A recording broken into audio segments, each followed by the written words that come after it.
जय श्री महाकाल दोस्तों।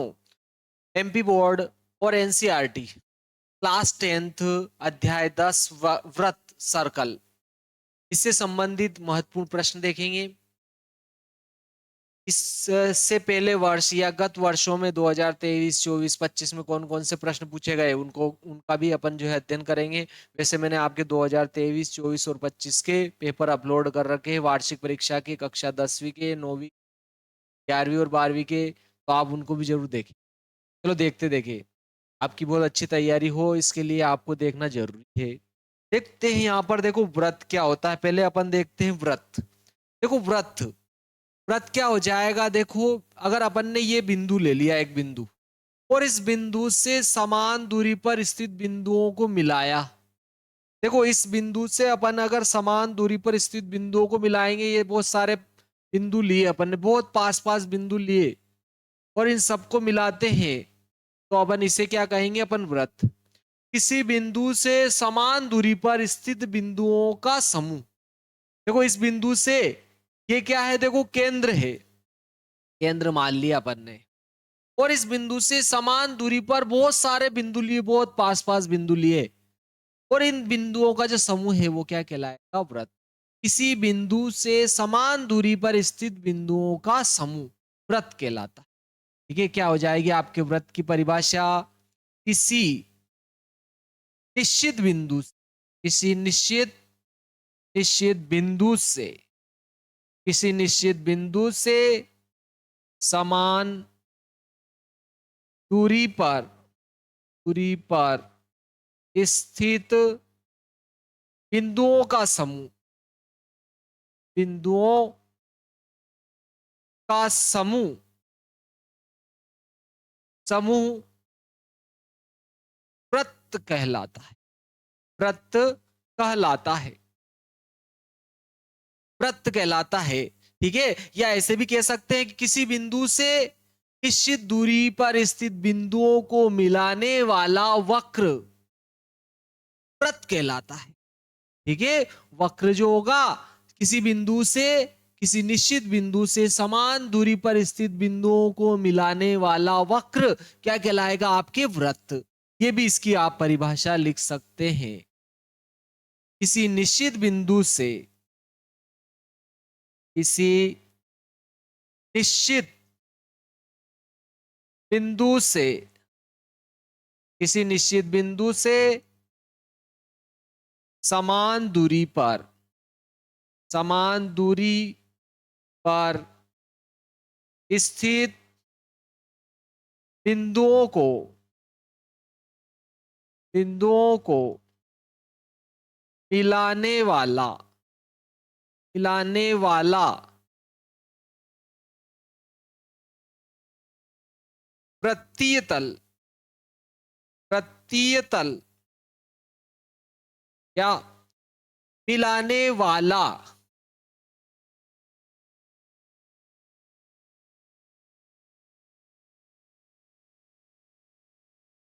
मिलाने वाला गोलीय वक्र, मिलाने वाला बंद वक्रीय तल, या बंद वक्रीय भाग वृत्त कहलाता है, वृत्त कहलाता है। समान दूरी पर स्थित बिंदु थे, किसी निश्चित बिंदु से समान दूरी पर स्थित बिंदु थे, इन सभी बिंदुओं को मिलाने वाला बंद वक्री तल हो गया है, बंद वक्री तल हो गया। बंद वक्री तल या वक्री भाग व्रत कहलाता है। चलो अब इसमें अपन कुछ परिभाषाएं देखते हैं, इसके बाद में नेक्स्ट परिभाषा देखते हैं। मान लिया जाए कि आपकी व्रत है, ये कोई बिंदु है, और इससे ये अपन ने व्रत लिया। मैंने एक रेखा ऐसी खींची, यहां पर अपन ने कुछ रेखाएं खींची, ये रेखा खींची, केवल ये व्रत, और मैंने एक और रेखा ये खींची। इस प्रकार से अपन ने बहुत सारी रेखाएं खींची। तो देखो ये रेखा, जैसे जैसे अपन ने देखा कि व्रत की परिधि की साइड में जाती है, तो ये दोनों, ये क्या है, प्रतिच्छेदी बिंदु है। ऐसी रेखा जो वृत्त को दो बिंदुओं पर प्रच्छेद करती है वृत्त की प्रतिच्छेदी रेखा कहलाती है। वह ऐसी रेखा जो वृत्त को दो बिंदुओं पर प्रच्छेद करती है प्रतिच्छेदी या छेदक रेखा कहलाती है। वह रेखा, वह रेखा, रेखा जो वृत्त को या वृत्त की परिधि को, वृत्त की परिधि को, वृत्त की परिधि को दो बिंदुओं पर, दो बिंदुओं पर प्रतिच्छेद करती है, प्रतिच्छेद करती है। वृत्त की, वृत्त की छेदक रेखा कहलाती है, वृत्त की छेदक रेखा कहलाती है कि ना। ऐसी रेखा जो वृत्त को, वृत्त की परिधि को दो बिंदुओं पर छेद करती है, वह रेखा जो वृत्त की परिधि को दो बिंदुओं पर प्रच्छेद करती है वृत्त की छेदक रेखा कहलाती है। तो देखो, ये भी छेदक रेखा, ये भी छेदक रेखा, ये भी छेदक रेखा है, तो ये भी छेदक रेखा, लेकिन इसे स्पर्श रेखा कहेंगे क्योंकि ये छेदक रेखा की एक स्पेशल अवस्था है। तो देखो, जैसे जैसे अपन परिधि की साइड में बढ़ते हैं तो ये दोनों प्रतिच्छेदी बिंदु क्या होते जाते हैं, पास होते जाते हैं। तो जब दोनों प्रतिच्छेदी बिंदु संपाती हो जाते हैं, यानी कि एक ही जगह हो जाते हैं, तो ऐसी रेखा को अपन क्या कहेंगे, स्पर्श रेखा। ये ऐसी प्रतिच्छेदी रेखा, वृत्त की परिधि की ऐसी प्रतिच्छेदी रेखा जो वृत्त को केवल एक बिंदु पर प्रच्छेद है, स्पर्श रेखा कहलाती है। ठीक है, स्पर्श रेखा ये आपके छेदक रेखा की परिभाषा हो गई, छेदक रेखा। नेक्स्ट आ जाती है आपके स्पर्श रेखा। स्पर्श रेखा वृत्त की, ठीक है, ये क्या हो जाएगा आपके वृत्त की स्पर्श रेखा। तो वृत्त की स्पर्श रेखा की परिभाषा क्या हो जाएगी, ऐसी रेखा, ऐसी प्रतिच्छेदी रेखा, ऐसी प्रतिच्छेदी रेखा जिसके दोनों प्रतिच्छेदी बिंदु, जिसके दोनों प्रतिच्छेदी बिंदु, प्रतिच्छेदी बिंदु, बिंदु संपाती हो, संपाती हो, यानी कि एक ही जगह हो, दोनों प्रतिच्छेदी बिंदु एक ही जगह हो, संपाती हो, स्पर्श रेखा कहलाती है। स्पर्श रेखा कहलाती है, कहलाती है। इसको ऐसे भी लिख सकते हैं कि ऐसी प्रतिच्छेदी रेखा जो वृत्त को केवल एक बिंदु पर प्रच्छेद करती है स्पर्श रेखा कहलाती है। ठीक है, ऐसी रेखा, ऐसी रेखा जो वृत्त को, वृत्त को केवल, केवल एक बिंदु पर, एक बिंदु पर प्रतिच्छेद करती है, प्रतिच्छेद करती है, करती है, स्पर्श रेखा कहलाती है, स्पर्श रेखा कहलाती है, स्पर्श रेखा कहलाती है। वेरी आईएमपी लाइन है, इससे ही आपके जो 2025 का 1 नंबर का प्रश्न पूछा गया था। चलो अब अपन नेक्स्ट देखते हैं। देखिए, छेदक रेखा हो गया, आपके प्रतिच्छेदी रेखा हो गया। अब आपके देखो, वृत्त के किसी बिंदु पर स्पर्श रेखा स्पर्श बिंदु से जाने वाली त्रिज्या पर लंब होती है। यह भी बहुत महत्वपूर्ण है आपके। देखो, वृत्त के किसी बिंदु पर स्पर्श रेखा, ठीक है, वृत्त के किसी बिंदु पर स्पर्श रेखा स्पर्श बिंदु से जाने वाली त्रिज्या पर लंब होती है। ये अपने जो है अपन प्रूफ करते हैं। ठीक है, आपके 10.1 प्रमेय है। ये प्रमेय क्या है आपके, 10.1 प्रमेय है। वृत्त के किसी बिंदु पर स्पर्श रेखा स्पर्श बिंदु से जाने वाली त्रिज्या पर लंब होती है। ये अपने को जो है सिद्ध करना है। 10.1 प्रमेय, प्रमेय आपके 10.1, प्रमेय 10.1, वृत्त के, वृत्त के किसी बिंदु पर, बिंदु पर खींची गई, खींची गई स्पर्श रेखा, स्पर्श रेखा स्पर्श स्पर्श बिंदु से स्पर्श बिंदु से जाने वाली जाने वाली जा पर जा पर लंब होती है, लंब होती है। ये अपने को क्या करना है, सिद्ध करना है। ये अपन ने मान लिया ये व्रत है, ये व्रत का केंद्र है, ये आपके व्रत है, ये व्रत का क्या है, आपके केंद्र है। यहाँ पर अपन ने क्या किया, एक स्पर्श रेखा खींची, ये स्पर्श रेखा खींची और ये अपन ने नाम दे दिया इसको, ए बी नाम दे दिया, ए बी इसको अपन ने स्पर्श रेखा नाम दे दिया। और ये इसका क्या हो गया, बोलो प्रतिच्छेदी बिंदु। इसको व्रत के केंद्र ओ से मिलाया, प्रतिच्छेदी बिंदु को क्या किया अपन ने, व्रत के केंद्र से क्या किया अपन ने, मिलाया, प्रतिच्छेदी बिंदु को व्रत के केंद्र से मिलाया। तो देखो स्पर्श बिंदु से ये गुजरने वाली क्या होगी, त्रिज्या, क्योंकि ये स्पर्श बिंदु जो रहेगा या प्रतिच्छेदी बिंदु रहेगा व्रत की परिधि पर परिधि पर रहेगा। और व्रत की जब परिधि पर रहेगा तो व्रत की परिधि के किसी बिंदु को व्रत के केंद्र से मिलाएंगे तो मिलाने वाली रेखा तो क्या हो जाएगी, आपकी त्रिज्या हो जाएगी। ये त्रिज्या हो गई, ये स्पर्श रेखा हो गई। तो व्रत के किसी बिंदु पर खींची गई स्पर्श रेखा स्पर्श बिंदु से गुजरने वाली त्रिज्या पर लंब होती है। ये अपने को सिद्ध करना है, ये अपने को क्या करना है, सिद्ध करना है। वृत्त के किसी बिंदु पर खींची गई स्पर्श रेखा स्पर्श बिंदु से गुजरने वाली त्रिज्या पर लंब होती है। यानी कि यहां पर ये ओपी जो है ए बी पर लंब होगा। अपने को ये सिद्ध करना है, अपने को क्या सिद्ध करना है, सिद्ध करना है, क्या सिद्ध करना है कि ये ओपी जो है लंब है किस पर, ए बी पर। ओपी लंब ए बी है, ये अपने को क्या करना है, बोलो सिद्ध करना है।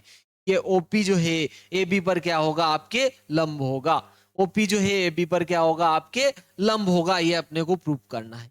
तो इसके लिए अपन ने क्या किया, इस बिंदु पी के अलावा ये प्रतिच्छेदी बिंदु भी है, स्पर्श बिंदु भी है, इस स्पर्श रेखा का स्पर्श बिंदु भी है, ये व्रत की परिधि पर भी है और स्पर्श रेखा पर भी है, दोनों जगह शामिल है ये। तो इस बिंदु P के अतिरिक्त अपन ने व्रत के बाहर, व्रत के बाहर इस P के अतिरिक्त इस स्पर्श रेखा पर एक और बिंदु ले लिया, कहीं भी ले सकते हैं। अपन ने Q बिंदु ले लिया, ठीक है। तो अपन ने क्या किया, स्पर्श बिंदु के अतिरिक्त पत्ती देखो, इसकी पत्ती कर देते कि ओपी जो है ए बी पर क्या है, लंब है। तो अपन ने क्या किया, स्पर्श बिंदु P के अतिरिक्त, P के अतिरिक्त अतिरिक्त स्पर्श रेखा स्पर्श रेखा रेखा ए बी पर वृत्त के बाहर, वृत्त के बाहर Q बिंदु लिया, Q बिंदु लिया, ठीक है। अगर आप व्रत के अंदर लोगे या व्रत पर लोगे तो वो परिधि पर रहेगा, वो ध्यान रखना। वो इस स्पर्श रेखा पर नहीं होगा, वो इस स्पर्श रेखा पर नहीं होगा, ये आपको ध्यान रखना है। ठीक है, तो व्रत के बाहर लिया अपन ने। तो देखो ये तो क्या हो गई, त्रिज्या। ओपी तो क्या हो गई, त्रिज्या। और ओपी का जो मान होगा, देखो इस स्पर्श रेखा पर अपन बाहर, अपन ने ये बिंदु क्यों लिया, तो ये बाहर होगा। तो देखो त्रिज्या से क्या होगा, बड़ा। अगर मैं इस बिंदु P को, अगर इस बिंदु Q को, सॉरी Q को व्रत के अगर केंद्र से मिलाता हूं तो ये OQ का जो मान होगा OP से क्या होगा, बड़ा। बाहर बिंदु ओ Q बिंदु लिया, बाहर बिंदु Q लिया, तो Q की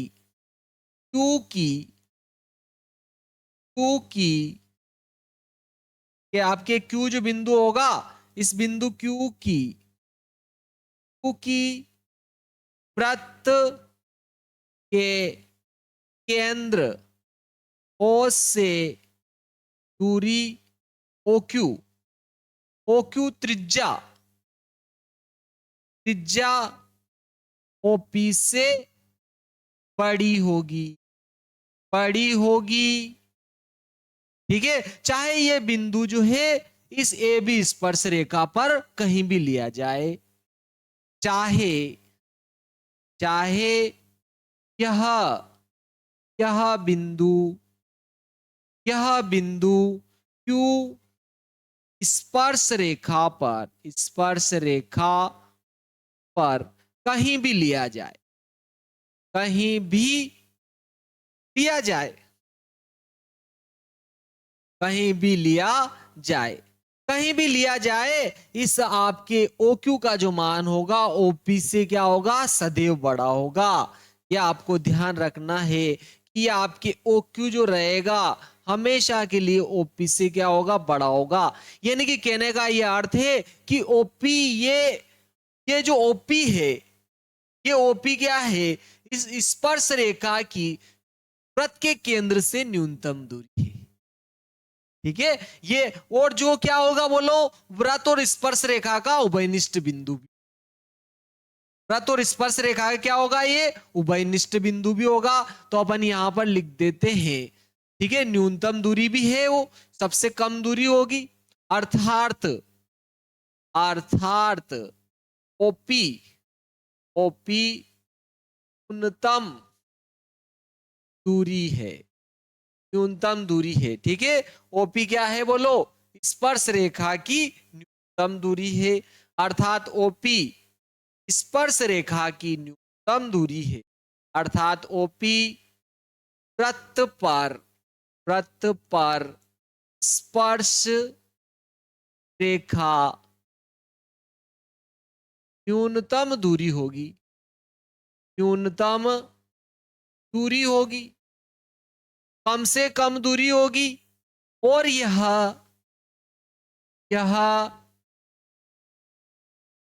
क्या होगा बोलो, यह स्पर्श बिंदु होगा,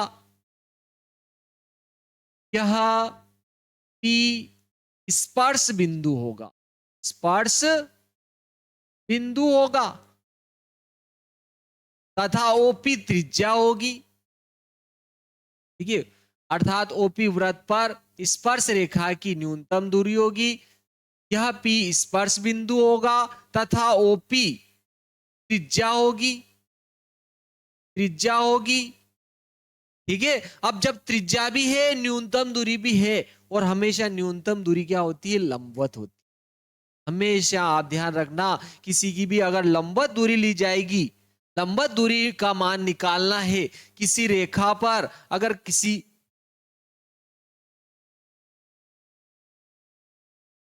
स्पर्श ओपी वृत्त पर स्पर्श रेखा की न्यूनतम दूरी होगी, और न्यूनतम दूरी हमेशा क्या होती है, लंबवत होती है।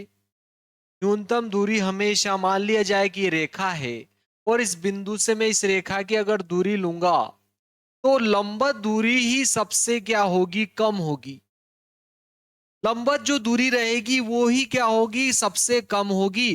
तो अपन कह रहे हैं, यहां पर अपन कह रहे हैं कि ये ओपी जो है इसकी न्यूनतम दूरी है, तो ये ओपी क्या हो जाएगी, इस रेखा पर लंब हो जाएगी, और ओपी क्या है, त्रिज्या है, और ए बी क्या है, स्पर्श रेखा है।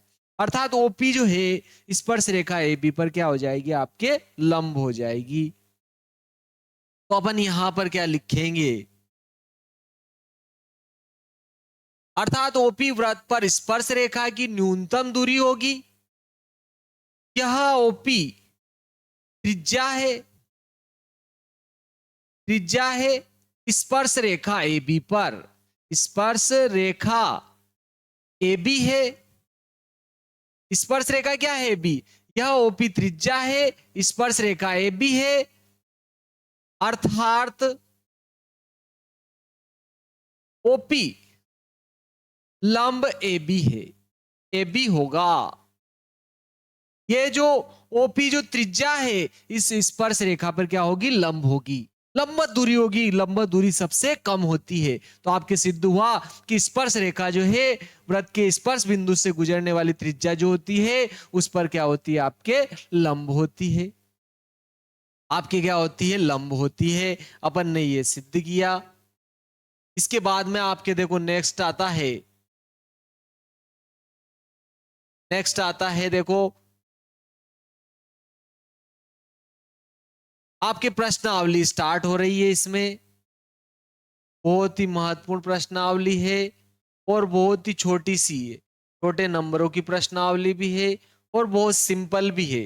देखो 10.1 प्रश्नावली में चलते हैं अपन। 10.1 प्रश्नावली, 10.1 प्रश्नावली आपके 10.1 है। 10.1 है। व्रत, एक व्रत की कितनी स्पर्श रेखाएं हो सकती है? तो देखो अगर व्रत की परिधि की अगर बात करें तो आप असंख्य बिंदु होते हैं, अनंत बिंदु होते हैं। व्रत की परिधि को बनाने में अनंत बिंदु होते हैं और स्पर्श रेखा तो व्रत को केवल एक बिंदु पर स्पर्श करती है, अर्थात प्रत्येक स्पर्श बिंदु पर एक स्पर्श रेखा खींची जा सकती है। तो जब स्पर्श बिंदुओं की संख्या अपरिमित होती है तो आपके स्पर्श रेखाओं की संख्या भी क्या होगी? अपरिमित। तो आपके इसका आंसर क्या हो जाएगा? आपके प्रश्न क्या है कि व्रत, एक व्रत की कितनी स्पर्श रेखाएं हो सकती है? तो एक व्रत की अपरिमित अपरिमित अपरिमित स्पर्श रेखाएं होती है। ठीक है, अनंत होती है, ध्यान रखना, अनंत या अपरिमित, जिसको ज्यादा बेटर कहना अपरिमित होगा, अपरिमित रहेगी, जिसको आप गिन ही नहीं सकते हो, स्पर्श रेखाएं होगी। ठीक है, क्योंकि वृत्त की जो परिधि होती है, परिधि अपरिमित बिंदुओं से बनी होती है और अपन स्पर्श बिंदु, एक स्पर्श रेखा वृत्त को केवल एक बिंदु पर स्पर्श करती है। जब स्पर्श बिंदु अपरिमित है तो अपरिमित स्पर्श रेखाएं खींची जा सकती है। तो आपके एक वृत्त की अपरिमित स्पर्श रेखाएं होती है। एक वृत्त की कितनी स्पर्श रेखाएं होती है? तो एक वृत्त की आपके जो है क्या रहेगी? बोलो, अपरिमित स्पर्श रेखाएं होगी। आप इस बात को जो है अच्छे से ध्यान रखना। अपरिमित रूप से अनेक, एक वृत्त की अपरिमित स्पर्श रेखाएं होती है, या अपन ऐसे कहते हैं कि अपरिमित अपरिमित रूप से अनेक अनेक स्पर्श रेखाएं होगी। ठीक है, अपरिमित रूप से अनेक स्पर्श रेखाएं होगी, इसका आप ध्यान रखना है। चलो नेक्स्ट चलता है, आपके रिक्त स्थान आता है। इसमें देखो, रिक्त स्थानों की पूर्ति कीजिए। किसी वृत्त की स्पर्श रेखाएं उसे बिंदुओं पर प्रच्छेद करती है। ठीक है, प्रच्छेद करती है। देखो, वृत्त की स्पर्श रेखा जो होती है वृत्त को केवल एक बिंदु पर स्पर्श करती, क्योंकि प्रतिच्छेदी रेखा की ये स्पेशल अवस्था है। जब दो, किसी प्रतिच्छेदी रेखा के दोनों बिंदु जो है, वृत्त की प्रतिच्छेदी रेखा के दोनों बिंदु संपाती हो जाए, एक ही जगह आ जाए, तब वो स्पर्श रेखा होती है। अर्थात किसी वृत्त की स्पर्श रेखा उसे एक बिंदु पर प्रच्छेद करती है। तो आपके इसका क्या हो जाएगा? आंसर एक आ जाएगा। यहां पर क्या आएगा? पहले का आंसर एक आएगा। एक बिंदु पर, एक बिंदुओं पर इस प्रतिच्छेद करती है। सेकंड दो को देखो, ये आपके 2025 में भी पूछा गया है, वार्षिक परीक्षा 2025 में पूछा गया है। वृत्त को दो बिंदुओं पर प्रच्छेद करने वाली रेखा को, वृत्त को दो बिंदुओं प्रच्छेद करने वाली रेखा को छेदक रेखा या प्रतिच्छेदी रेखा कहते हैं। छेदक छेदक रेखा कहेंगे। थर्ड आता है, देखो आपके, एक वृत्त की समांतर स्पर्श रेखाएं हो सकती है। समांतर स्पर्श रेखाएं, देखो एक वृत्त है, तो अगर अपन एक स्पर्श रेखा इधर खींचूंगा तो इसके समांतर इधर हो सकती है बस। अगर अपन ने इधर स्पर्श रेखा खींची तो इधर इसके समांतर अपन वृत्त पर, क्या कहा उसने कि एक वृत्त की समांतर स्पर्श रेखाएं हो सकती है। तो एक वृत्त की समांतर स्पर्श रेखाएं केवल दो हो सकती है। अगर आपने एक इधर खींची तो एक इधर, आप सोच रहे हो सर इधर खींचे तो केवल एक इधर आ जाएगी, फिर ये दोनों समांतर स्पर्श रेखाएं होगी। ध्यान रखना, समांतर स्पर्श रेखाएं हो सकती, समांतर स्पर्श रेखाएं हो सकती है तो केवल दो। ठीक है, एक वृत्त की केवल दो समांतर स्पर्श रेखाएं हो सकती है, केवल ये दोनों रहेगी या फिर केवल ये दोनों, फिर या फिर आप और खींच लो, वो दोनों रहेगी, केवल दो होगी। ये ध्यान रखना, एक वृत्त की दो दो समांतर स्पर्श रेखाएं हो सकती है। नेक्स्ट आपके चौथा आता है, देखो नेक्स्ट चौथा प्रश्न क्या है, वृत्त तथा उसकी स्पर्श रेखा के उभयनिष्ठ बिंदु को कहते हैं। तो देखो वृत्त है तथा उसकी स्पर्श रेखा के उभयनिष्ठ बिंदु को क्या कहते हैं? भाई स्पर्श बिंदु कहेंगे, इसको क्या कहेंगे अपन? स्पर्श बिंदु कहेंगे। ठीक है, तो देखो वृत्त तथा उसकी स्पर्श रेखा के उभयनिष्ठ बिंदु को क्या कहेंगे अपन? स्पर्श बिंदु। क्या कहेंगे उसको? स्पर्श बिंदु कहेंगे। वृत्त तथा उसकी स्पर्श रेखा के उभयनिष्ठ बिंदु को स्पर्श बिंदु कहेंगे। वृत्त तथा उसकी स्पर्श रेखा के वृत्त तथा उसकी स्पर्श रेखा के उभयनिष्ठ बिंदु को क्या कहेंगे अपन? स्पर्श बिंदु। स्पर्श बिंदु कहेंगे। ये आपको ध्यान रखना है। नेक्स्ट प्रश्न आ जाता है, देखो आपके तीसरा सही विकल्प है, ये आपके बहुत ही सिंपल सा सही विकल्प है। क्या कह रहा है? 5 सेंटीमीटर त्रिज्या वाले एक वृत्त के बिंदु P पर स्पर्श रेखा PQ केंद्र से जाने वाली रेखा से बिंदु Q पर इस प्रकार मिलती है कि OQ बराबर 12 सेंटीमीटर है। PQ की लंबाई ज्ञात कीजिए। बहुत ही सिंपल सा प्रश्न है, देखते हैं अपन इसको। देखो वो क्या कह रहा है, एक वृत्त है साहब, ये वृत्त बना लिया अपन ने, ये वृत्त है, ये वृत्त है। क्या कह रहा है? 5 सेंटीमीटर त्रिज्या वाले एक वृत्त के बिंदु P पर स्पर्श रेखा, वृत्त के बिंदु P पर, ये वृत्त का कोई बिंदु P है मान लिया अपन ने, यहाँ वृत्त का कोई बिंदु P माना, ये बिंदु P मान लिया अपन ने वृत्त का। इस बिंदु P पर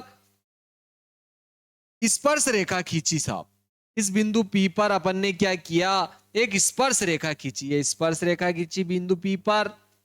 ठीक है, P पर स्पर्श रेखा PQ, PQ है साहब, ये P ये Q नाम दे दिया, स्पर्श रेखा PQ है।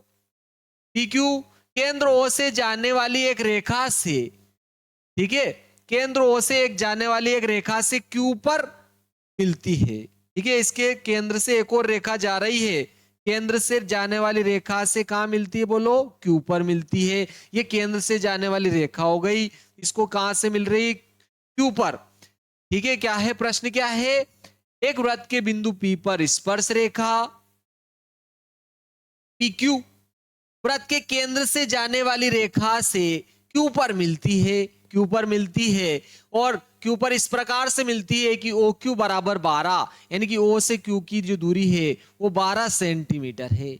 और वृत्त की त्रिज्या देखो, ये स्पर्श बिंदु को वृत्त के केंद्र से मिलाएंगे, ये क्या हो जाएगी? आपके वृत्त की त्रिज्या हो जाएगी। और वृत्त की त्रिज्या दे रहा है वो 5 सेंटीमीटर दी है, इसने स्टार्टिंग में दे दी थी। वृत्त की त्रिज्या का मान कितना है? 5 सेंटीमीटर। तो ये वृत्त की क्या हो जाएगी? त्रिज्या। तो वो क्या कह रहा है? PQ का मान पूछा उसने, इस PQ का मान क्या होगा? देखो स्पर्श रेखा स्पर्श बिंदु से गुजरने वाली त्रिज्या पर लंब होती है, तो ये आपके OP जो रहेगा PQ पर लंब होगा, तो ये आपके समकोण त्रिभुज हो जाएगा। तो आप समकोण त्रिभुज में तो पाइथागोरस प्रमेय लगा सकते हो। समकोण त्रिभुज इसमें OPQ में, ठीक है, OPQ में पाइथागोरस प्रमेय से, पाइथागोरस प्रमेय से, तो इसमें पाइथागोरस प्रमेय लगाएंगे तो 90 के सामने का कर्ण का जो वर्ग होगा वो शेष दो भुजाओं के वर्गों के योग के बराबर होगा। कर्ण तो क्या हो गया? आपके OQ। 90 के सामने की भुजा कभी नहीं बदलती, वो हमेशा कर्ण होती है, तो कर्ण का वर्ग OQ हो गया। शेष दो भुजाओं के वर्गों का योग, एक तो त्रिज्या है और एक ही है PQ, PQ का वर्ग धन OP का वर्ग। आपके क्या हो जाएगा? PQ का वर्ग धन OP का वर्ग हो जाएगा। किसी समकोण त्रिभुज में पाइथागोरस प्रमेय क्या होता है? कर्ण का वर्ग शेष दो भुजाओं के वर्गों के योग के बराबर होता है। कर्ण का वर्ग शेष दो भुजाओं के वर्गों के योग के बराबर होता है। और देखो OP तो त्रिज्या है 5, OP का मान 5, 5 का वर्ग हो जाएगा। OQ का मान देखो, ये केंद्र से जाने वाली रेखा है जो स्पर्श रेखा से Q पर मिल रही थी, और इसका मान इसने 12 सेंटीमीटर दिया था, तो ये 12 का वर्ग हो गया। और PQ का मान तो इसने पूछा, इसका वर्ग ऐसे लिख दिया। देखो 12 का वर्ग 144 हो गया, ये प्लस का 5 का वर्ग इधर आएगा, माइनस का 5 का वर्ग, और 5 का वर्ग तो 25 हो जाएगा। इधर क्या बचेगा? PQ का वर्ग। इधर PQ का देखो अपन वर्ग घटाएंगे, इधर वर्गमूल लगा देंगे, तो 144 में से 25 घटाएंगे, इधर इसीलिए 14 में से 5 गया 9 बचा, इधर कितने बचे 13, 13 में से अगर 2 घटाएंगे तो 11, यानी कि 119 वर्गमूल 119 सेंटीमीटर आएगा, जो कि आपके डी वाला सही विकल्प रहेगा, आपके डी वाला सही विकल्प हो जाएगा। नेक्स्ट देखते हैं क्या कह रहा है कि एक वृत्त खींचिए, साहब एक वृत्त खींचिए, चलो एक वृत्त खींचते हैं अपन। क्या कहा उसने, एक वृत्त खींचिए, ये वृत्त खींचा साहब, अपन ने ये वृत्त खींच दिया, यहां पर ये वृत्त खींचा, वृत्त खींचिए और एक दी गई रेखा के समांतर दो ऐसी रेखाएं खींचिए, एक दी गई रेखा के समांतर ऐसी दो रेखाएं खींचना है साहब। चलो दी गई रेखाएं ले लेते पहले, ये अपन ने एक रेखा दी गई रेखा ले ली, ये दी गई रेखा ले ली साहब, ये दी गई रेखा ले ली, ठीक है। एक वृत्त खींचिए और एक दी गई रेखा के समांतर दो ऐसी रेखा खींचिए, इसके समांतर ऐसी दो रेखाएं खींचनी है, उनमें से एक स्पर्श रेखा हो तथा दूसरी छेदक रेखा हो। एक तो इसके स्पर्श, इसके समांतर वृत्त पर दो रेखाएं खींचनी, एक तो क्या हो स्पर्श रेखा और एक छेदक रेखा, चाहो तो आप इधर भी खींच सकते हो इधर भी खींच सकते हो, स्पर्श रेखा, एक छेदक रेखा होनी चाहिए और इसके समांतर होनी चाहिए, तो एक तो ये छेदक रेखा खींच दी अपन ने।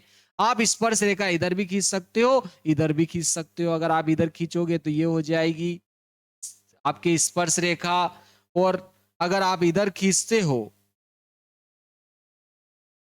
ठीक है, आप इसके दोनों साइडों में खींच सकते हो, अगर आप इधर खींचते हो स्पर्श रेखा तो इसके स्पर्श रेखा क्या आएगी देखो, अगर आप इधर स्पर्श रेखा खींचोगे तो ये आपके स्पर्श रेखा इधर आ जाएगी, ये इसके समांतर होगी आपके, ये भी ठीक है। तो ये इसके, ये एक समांतर रेखा थी, इसकी ये दो समांतर रेखाएं होगी, एक छेदक रेखा हो गई एक स्पर्श रेखा हो गई, एक तो क्या हो गए आपके छेदक रेखा हो गई और एक क्या हो गए आपके स्पर्श रेखा,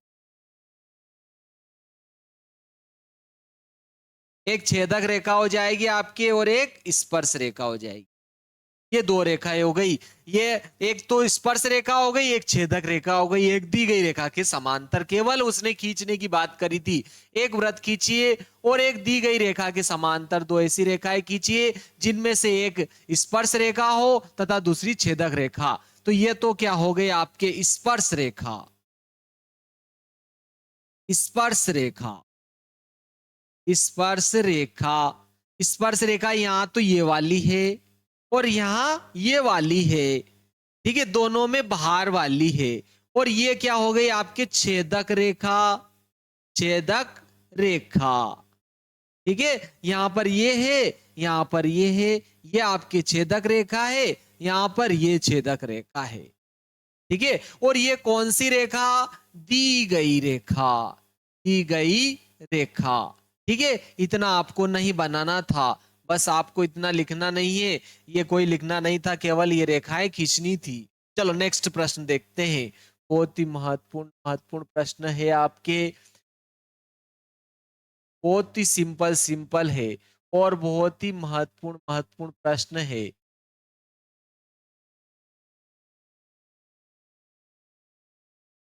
देखो अगर वृत्त के बाहर कोई बिंदु, एक बार ये प्रश्न पूछा गया था कि वृत्त के बाहर स्थित किसी बिंदु से वृत्त पर कितनी स्पर्श रेखाएं खींची जा सकती है, अगर ये वृत्त है आपके और इस वृत्त के बाहर अगर कोई बिंदु है, मान लो ये बाहर कोई बिंदु है, इस बिंदु से वृत्त पर कितनी स्पर्श रेखाएं खींच सकते हैं, ये वृत्त के बाहर स्थित बिंदु से वृत्त पर कितनी स्पर्श रेखाएं खींची जा सकती है, बहुत ही महत्वपूर्ण प्रश्न है। तो देखो ये वृत्त का बाहर स्थित बिंदु है, तो इस पर तो एक इधर खींच सकता हूं स्पर्श रेखा और केवल एक इधर खींच सकता हूं, तो अगर वृत्त के बाहर स्थित कोई बिंदु है तो उससे वृत्त पर एक बिंदु से केवल दो स्पर्श रेखाएं खींची जा सकती है, तो आपके क्या हो जाएगा, वृत्त के बाहर स्थित किसी बिंदु से वृत्त के बाहर, बाहर स्थित, बाहर स्थित किसी बिंदु से,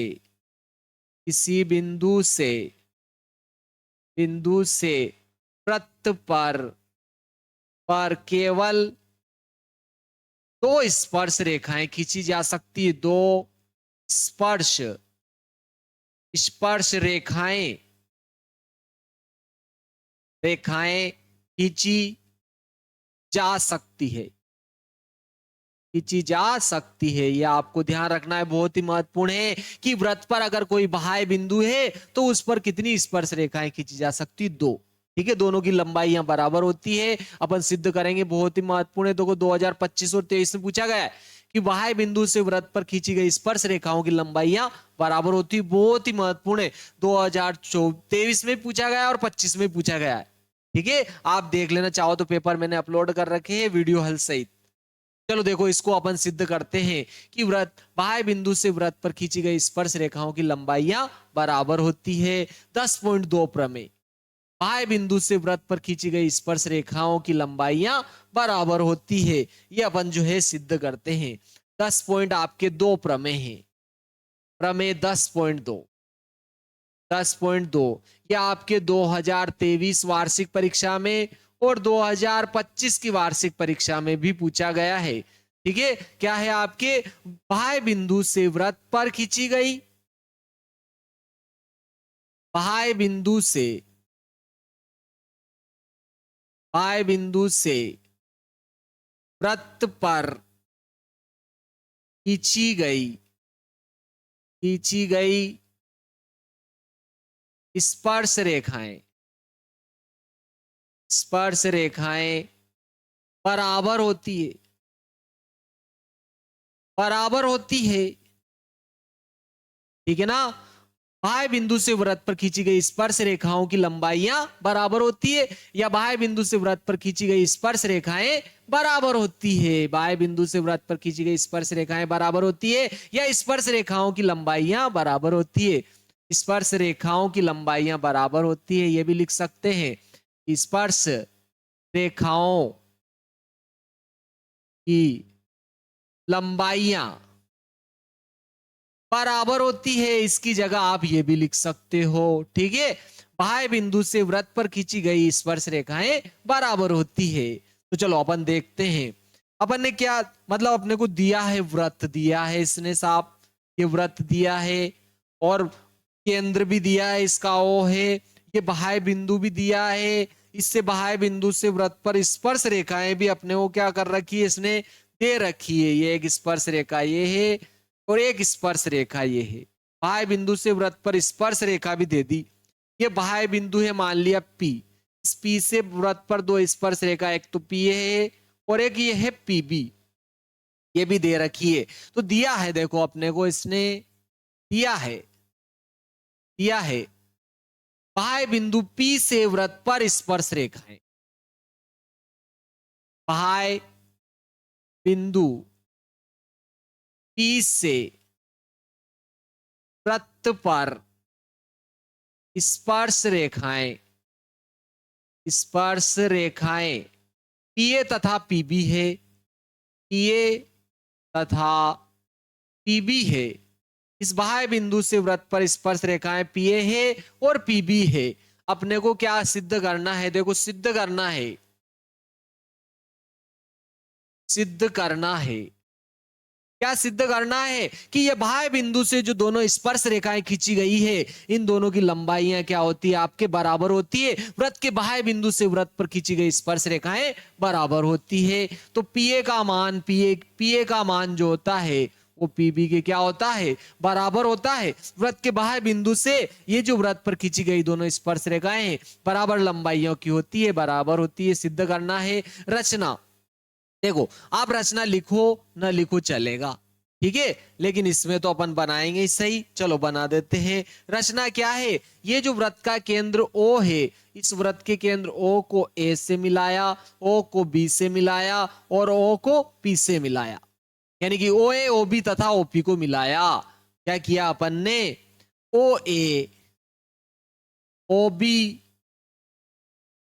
तथा तथा OP को मिलाया, OP को मिलाया, इनको मिलाया। अब चलो उपपत्ति करते हैं इसकी, प्रूफ करते हैं इसको, उपपत्ति। ठीक है, इसकी उपपत्ति करते हैं साहब।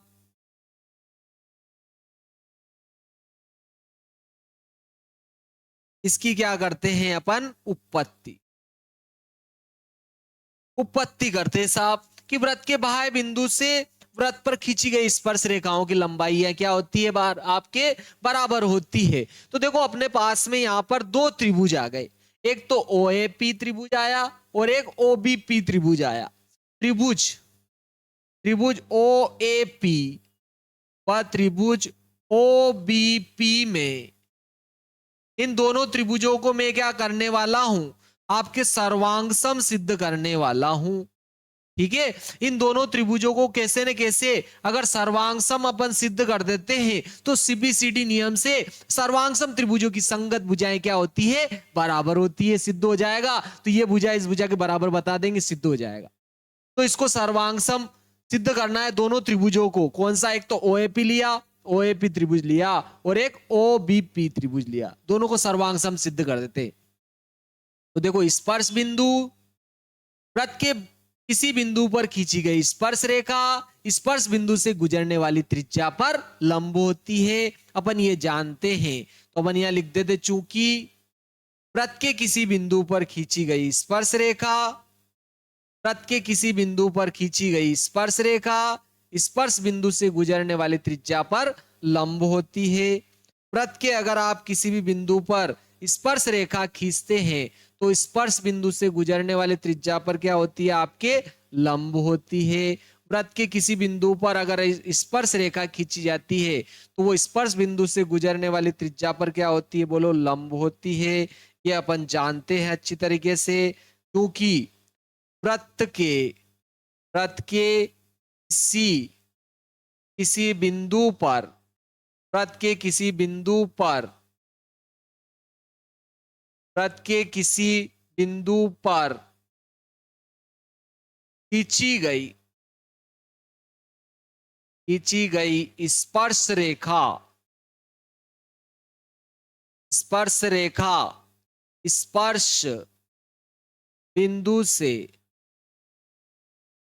से गुजरने वाली त्रिज्या पर लंब होती है।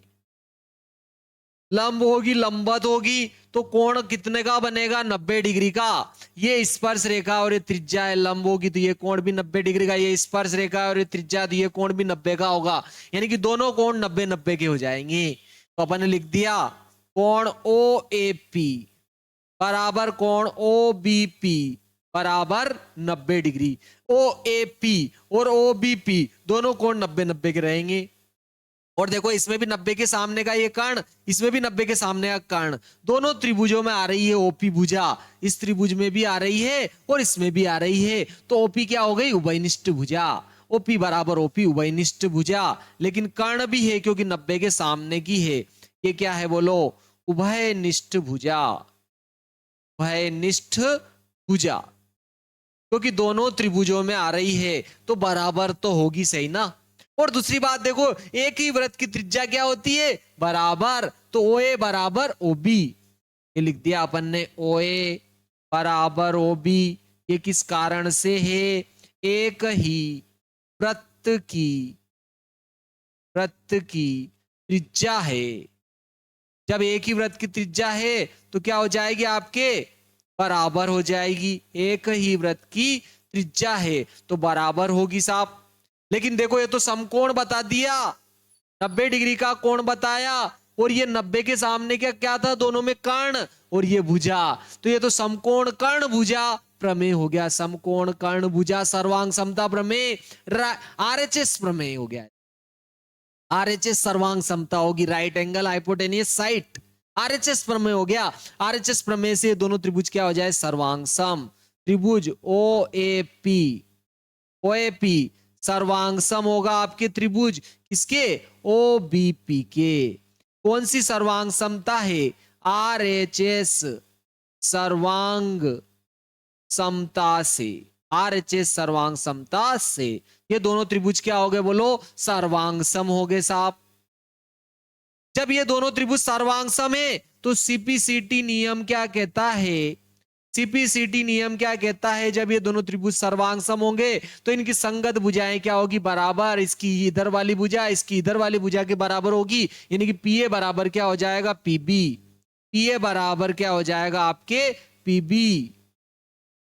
पीए बराबर पीबी हो गया, अर्थात सिद्ध हो गया कि वृत्त के बाह्य बिंदु से वृत्त पर खींची गई स्पर्श रेखाएं क्या होती है, बराबर। यही तो अपने को सिद्ध करना था कि वृत्त के बाह्य बिंदु से वृत्त खींची गई स्पर्श रेखाएं बराबर होती है। 2023 में भी पूछा गया, 2025 में भी पूछा गया है। बहुत ही महत्वपूर्ण प्रश्न है, ठीक है। परीक्षा की दृष्टि से एमपी बोर्ड के लिए तो बहुत ही महत्वपूर्ण प्रश्न रहेगा ये, ठीक है। ब्रह्मास्त्र रहेगा आपके लिए, याद करना, बिल्कुल याद करें मेरे मित्रों इसको भी। चलो नेक्स्ट देखते हैं। देखें यहां पर आ जाता है, देखो एक और प्रश्न आया, बहुत ही सिंपल सा प्रश्न है। प्रश्न क्या है देखते हैं, देखिए अपन पहले, उसके बाद में इसको हल करते हैं। देखो सिद्ध कीजिए कि दो सकेंद्री वृत्तों में बड़े वृत्त की जीवा जो छोटे वृत्त को स्पर्श करती है, स्पर्श बिंदु पर समद्विभाजित होती है। ये स्पर्श बिंदु पर क्या होती है, आपके समद्विभाजित होती है, ठीक है। क्या कह रहा है, ये दो वृत्त है, दो वृत्त है, एक वृत्त ये छोटा है, एक बड़ा है, ठीक है। ये क्या है, दोनों सकेंद्री है। सकेंद्री यानी कि दोनों का केंद्र एक ही है, दोनों का केंद्र एक ही है। और बड़े वृत्त की उस जीवा, बड़े वृत्त की वह जीवा जो छोटे वृत्त को क्या करती, स्पर्श करती है, ठीक है, स्पर्श करती है छोटे वृत्त को, ठीक है। वो स्पर्श बिंदु से क्या होती है, समद्विभाजित होती है। ये अपने को क्या करना है, सिद्ध करना है। चलो अपने को ये अपने को क्या करना है, सिद्ध करना है। तो उदाहरण है आपके, उदाहरण पहला बहुत ही महत्वपूर्ण है।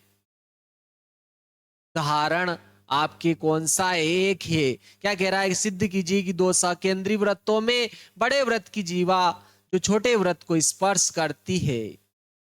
सिद्ध कीजिए कि, सिद्ध कीजिए कि दो सकेंद्रीय, दो सकेंद्रीय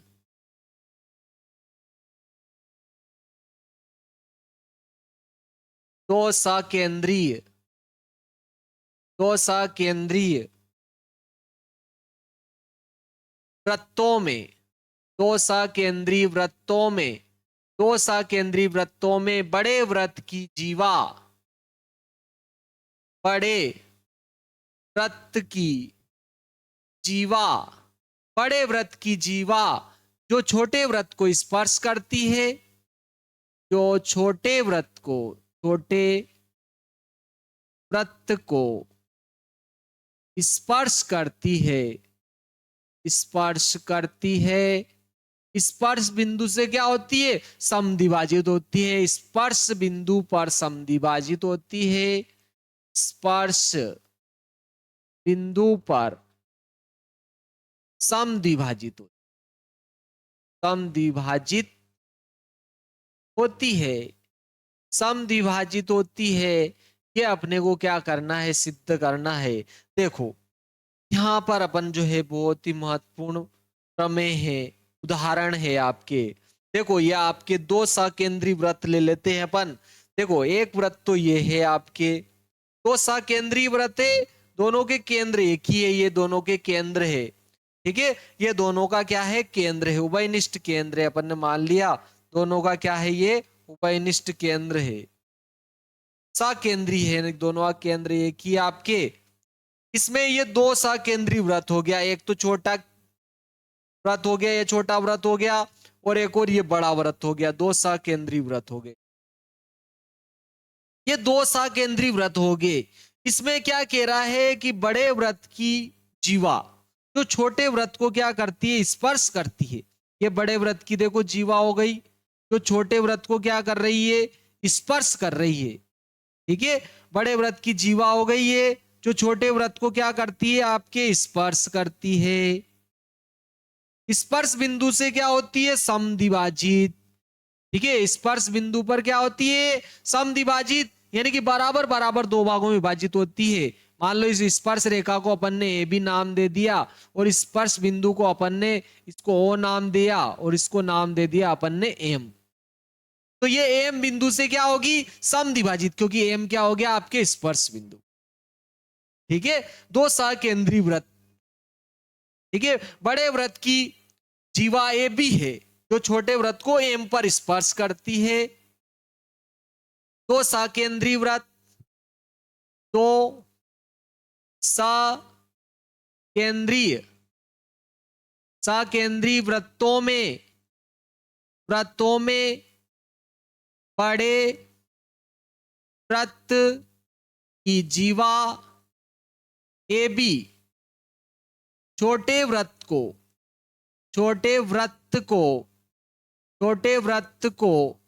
एम पर स्पर्श करती है, एम पर स्पर्श करती है, एम पर क्या करती है, स्पर्श करती है। तो यह बिंदु एम से समद्विभाजित होती है। यह अपने को दिया था, ये क्या किया इसने, दिया है। वैसे तो क्या आपको दिया है, देखो सिद्ध क्या करना है, ये एम बिंदु से क्या कर होती है, समद्विभाजित, सिद्ध करना है।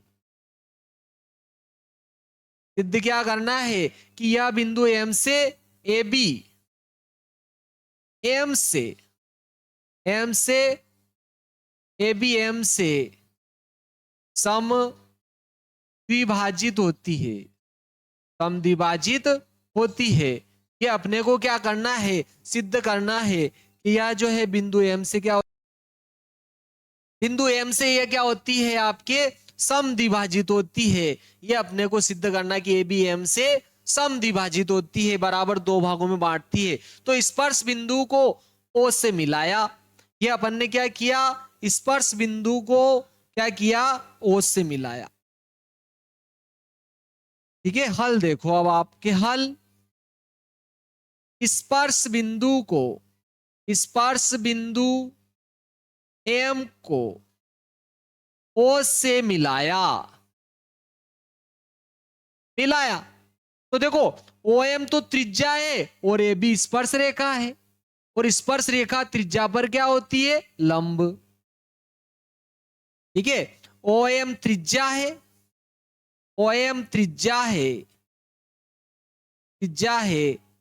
तथा ए बी स्पर्श रेखा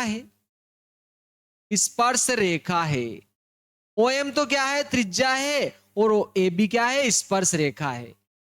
लेकिन स्पर्श रेखा स्पर्श बिंदु से गुजरने वाली त्रिज्या पर लंब होती है। लेकिन स्पर्श रेखा स्पर्श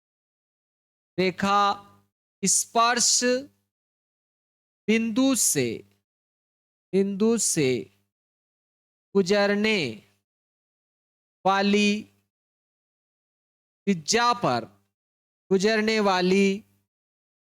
वाली त्रिज्या पर लंब होती है।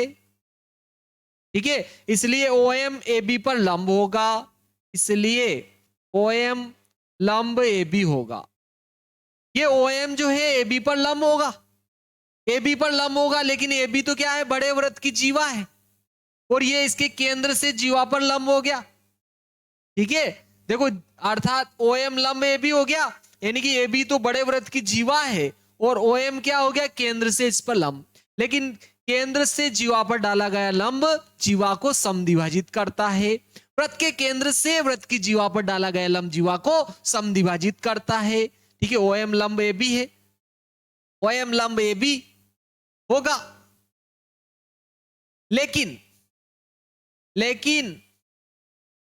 लेकिन वृत्त के केंद्र से जीवा पर डाला गया लंब जीवा को समद्विभाजित करता है। भाई समद्विभाजित करता है तो AM बराबर क्या हो जाए, MB। ठीक है, इसलिए क्या हो जाए, AM बराबर क्या होगा, MB। यानी कि कहने का ये अर्थ है कि अगर दो सकेंद्रीय वृत्त है तो बड़े वृत्त की वह जीवा जो छोटे वृत्त को स्पर्श करती है, स्पर्श बिंदु से क्या होगी, समद्विभाजित होगी, क्योंकि AM बराबर MB आ गया है। दोस्तों अगर आपने वीडियो अभी तक लाइक शेयर और सब्सक्राइब नहीं किया है तो वीडियो को लाइक शेयर और सब्सक्राइब करें, अपने दोस्तों के साथ शेयर भी जरूर करें और बेल आइकन को जरूर दबाएं ताकि आने वाले नए नए लेटेस्ट वीडियो आप तक पहुंचे। जय श्री महाकाल। नेक्स्ट वीडियो मिलते हैं। स्पर्श ओपी वृत्त पर स्पर्श रेखा की न्यूनतम दूरी होगी और न्यूनतम दूरी हमेशा क्या होती है, लंबवत होती है। न्यूनतम दूरी हमेशा मान लिया जाए कि ये रेखा है और इस बिंदु से मैं इस रेखा की अगर दूरी लूंगा तो लंबवत दूरी ही सबसे क्या होगी, कम होगी। लंबवत जो दूरी रहेगी वो ही क्या होगी, सबसे कम होगी। तो अपन कह रहे हैं, यहां पर अपन कह रहे हैं कि ये ओपी जो है इसकी न्यूनतम दूरी है, तो ये ओपी क्या हो जाएगी, इस रेखा पर लंब हो जाएगी और ओपी क्या है, त्रिज्या है और ए बी क्या है, स्पर्श रेखा है। अर्थात ओपी जो है स्पर्श रेखा ए बी पर क्या हो जाएगी, आपके लंब हो जाएगी। तो अपन यहां पर क्या लिखेंगे, अर्थात ओपी वृत्त पर स्पर्श रेखा की न्यूनतम दूरी होगी। यह ओपी त्रिज्या है, त्रिज्या है स्पर्श रेखा ए बी पर, स्पर्श रेखा ए बी है, स्पर्श रेखा क्या है, बी। यह ओपी त्रिज्या है, स्पर्श रेखा ए बी है, अर्थात ओपी लंब ए बी है, ए बी होगा। ये जो ओपी जो त्रिज्या है इस स्पर्श रेखा पर क्या होगी, लंब होगी, लंबवत दूरी होगी, लंबवत दूरी सबसे कम होती है। तो आपके सिद्ध हुआ कि स्पर्श रेखा जो है वृत्त के स्पर्श बिंदु से गुजरने वाली त्रिज्या जो होती है उस पर क्या होती है, आपके लंब होती है, आपके क्या होती है, लंब होती है। अपन ने ये सिद्ध किया। इसके बाद में आपके देखो नेक्स्ट आता है, नेक्स्ट आता है देखो आपके प्रश्नावली स्टार्ट हो रही है। इसमें बहुत ही महत्वपूर्ण प्रश्नावली है और बहुत ही छोटी सी है, छोटे नंबरों की प्रश्नावली भी है और बहुत सिंपल भी है। देखो 10.1 प्रश्नावली में चलते हैं अपन। 10.1 प्रश्नावली, 10.1 प्रश्नावली आपके 10.1 है, 10.1 है।